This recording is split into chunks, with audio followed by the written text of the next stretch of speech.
Unit 2 contains gems and jewels, such as a letter to our Prophet, peace be upon him, from a convert of the modern day, a short list of why Islam came to Arabia, a comparison of where the world was in the year of our Prophet's birth, and where they are today as far as number of Muslims, and a selection of 13 roles of the Prophet, peace be upon him, and those who followed him in these roles throughout time. The list contains such luminaries as Harun Rashid, Salah ad-Din, Umar II, Omar Mukhtar, and Marabat al-Hajj. The bonus in Volume 2 is the insertion of 7 10-minute plays written for Islamic middle and high school. The end of Unit 2 contains food for thought as to how the angels may use wormholes in space to travel around. The Prophet, peace be upon him, anchored the taproot of Islam deeply into the soil of the Arabian Peninsula. Abu Bakr, the day after the Prophet's death, calmly took the reins of power and steered the shivering mass of the Ummah in the right direction. This gave them the trunk of the tree of strength and form. Omar swayed like a branch of gentle justice, conquering Jerusalem, building magnificent cities, only taking the bare minimum salary, but using it to do great things for Islam. Uthman gathered the leaves of the Quran, unifying it for all time, bought a well and shared it with the community, donated gold, land, and animals for jihad, and transitioned the Muslims from a religious state to a vast empire. Ali's wisdom and rich and versatile personality earned him respect, but his was a turbulent time, and the seeds of change were sown during his caliphate. He was assassinated by a deluded Muslim, and Muawiyah and the Umayyad dynasty were waiting in the wings. The Umayyads of Syria brought us the iconic Dome of the Rock, our beloved Al-Aqsa, the desert palaces of Jordan where the leaders went to relax, ride like the wind on the desert, and entertain. Yazid, son of Muawiyah, kept his eye on Hussein, grandson of the Prophet, peace be upon him, for any sign of insurrection, and the traitors of Kufa caused the death of Hussein in Karbala. And the theological entity of Shi'ism was added to the political entity, born out of regret for what they had done. There were many skirmishes in this dynasty's time with a Jewish tribe called the Khazars, who make up the majority of the Jewish population today. The very best thing to come out of this dynasty was Omar II, the fifth rightly guided caliph. The Abbasids and the Umayyads of Spain embodied triumph to brilliance to collapse. During their time, knowledge flourished in the form of the House of Wisdom in Baghdad and her sister in Cordoba.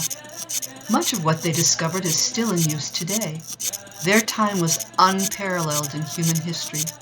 The compare and contrast section shows the Muslim roots of the medieval Renaissance in glowing examples. The Muslims were miles ahead of Europe in universities, medicine, architecture, trade, cities, women's rights, weapons of war, agriculture, and maps and exploration. Their time also brought us the four great imams. The great Seljuks rode from the east and saved the Sunni Abbasids from Ismaili domination, thus reviving an empire. The Turkish troops from the steppes of Asia were fierce and disciplined, striking fear in the hearts of their enemies. There was a mass migration of the Turkish people to Abbasid lands after their victories, and this opened the country of Anatolia to Islam.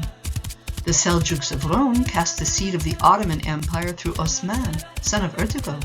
They had military might, brisk commerce, and widespread education. Ala ad-Din, one of the Seljuk leaders, had a golden age during his time, bringing 15 years of economic ease. Salah ad-Din Ayyubid was named Vizier of Egypt at age 32 and was then given the title of Sultan. He was called the Defending King and was a warrior and a man of Allah. He used the words of Prophet Yusuf to his brothers when he entered Jerusalem. He gave the Christians there a general amnesty, allowed them to leave with their possessions, held church services the next day, and gave gifts to the widows and orphans.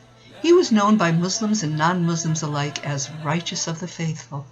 There were 5 Delhi sultanates: the Mamluks, the Khaljids, the Tughluks, the Saids, and the Lodi. The Delhi sultanates built one of the tallest minarets, produced the only female sultan, had 65 varieties of sweets, and their demise opened the door for the Mughals to take power.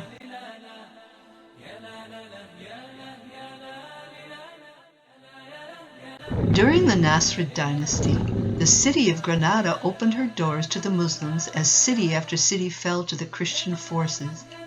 Granada finally surrendered in 1491, and the Muslims awoke that day to Castilian flags flying on the masts of the Alhambra Palace.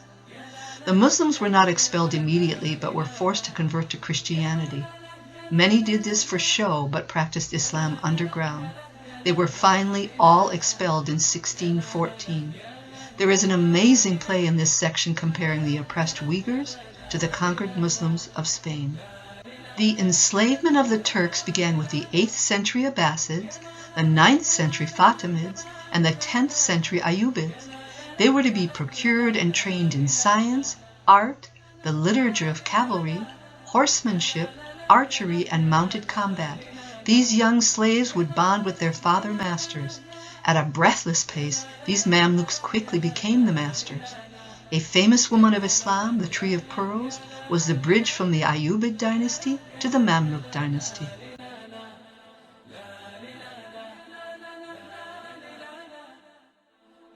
Discover the Mughals and Babur's brilliant victories, Humayun's over-the-top tomb, Akbar's dissolution of jizya and his divine cult, Jehangir's tragic mistake with the British, Shah Jahan's Taj Mahal and the love story behind it, Aurangzeb's religious convictions, the lesser Mughal's inherent weaknesses, and Bahadur Shah, the final puppet emperor of the Mughals. Through this section there is a running commentary of what was going on in what was to be America at this time. From 1504 to the slave trade of 1492, the sad story unfolds of America's occupiers and the wiping out of the Native Americans from the lands at their hands. The Ottomans ruled with supremacy for 600 years. All of the 38 rulers were descendants of Osman, son of Ertugrul. Mehmet conquered Constantinople, built a splendid Topkapi palace, and then became a recluse in it. Selim I chained together 500 cannons to defeat the pesky Safavids, and ended the 250-year rule of the outdated and outgunned Mamluks. Suleiman was the peak of Ottoman power with titles like the Lawgiver, the Magnificent, the Wise, and the Grand Turk. His weakness was pomp. Abdelmajid I tried to modernize the empire but ended up ripping the heart out of it instead. Abdulhamid II brought dignity and grace back to the throne, but outside forces were too much for him to hold on to it. World War I began with Austria and Hungary declaring war on Serbia in 1914 and ended with the abolishing of the Ottoman Caliphate in 1923. Ataturk, the new leader of Turkey, was from the sect of half Jewish, half Muslims called the Donme.